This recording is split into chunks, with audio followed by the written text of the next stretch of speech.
আমার তো শুধু মাস্টার এলিসের সাহায্য নেওয়া উচিত ছিল, আর তোমার মতো মানুষের মিথ্যা কথায় বিশ্বাস করা উচিত হয়নি।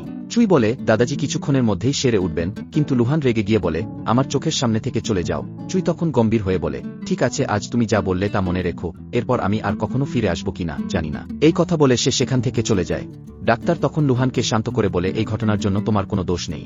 এরপর লুহানের কাকা বলে, এখন তো আর দেরি করব না, বাবার শেষকৃত্যের প্রস্তুতি নাও আর আমাকে ফ্যামিলির হেড ঘোষণা করো। কাকা এবং লুহানের কাজিন খুশিতে হাসতে থাকে, কিন্তু হঠাৎ করেই দাদাজির জ্ঞান ফিরে আসে, সবাই একদম স্তব্ধ হয়ে যায়। ডাক্তার দাদাজিকে চেক আপ করে জানায় উনার অবস্থা এখন স্থিতিশীল এবং রোগের বড় অংশ সেরে গেছে। এই কথা শুনে লুহান খুব খুশি হয়। দাদাজি তখন বলে ওঠেন, আমি তো আগেই বলেছিলাম আমার নাতি বউ কোনো সাধারণ মেয়ে নয়। তখন লুহানের অ্যাসিস্ট্যান্ট বলে, বস, আপনি চুইকে তাড়িয়ে দিলেন অথচ সেই দাদাজিকে সুস্থ করে তুলেছে।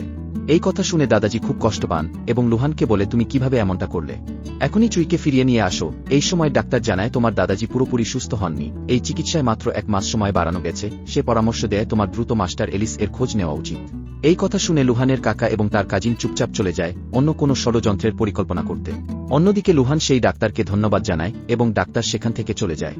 তখন লুহান দাদাজিকে আশ্বস্ত করে বলে, আপনি চিন্তা করবেন না, আমি কালকের পার্টিতে গিয়ে মাস্টার এলিসকে খুঁজে নিয়ে আসব, যাতে তিনি আপনার পুরো চিকিৎসা করতে পারেন। সম্পূর্ণ ড্রামার এক্সপ্লেইন দেখতে চ্যানেলের বায়োতে ইউটিউবের লিংক দেয়া আছে।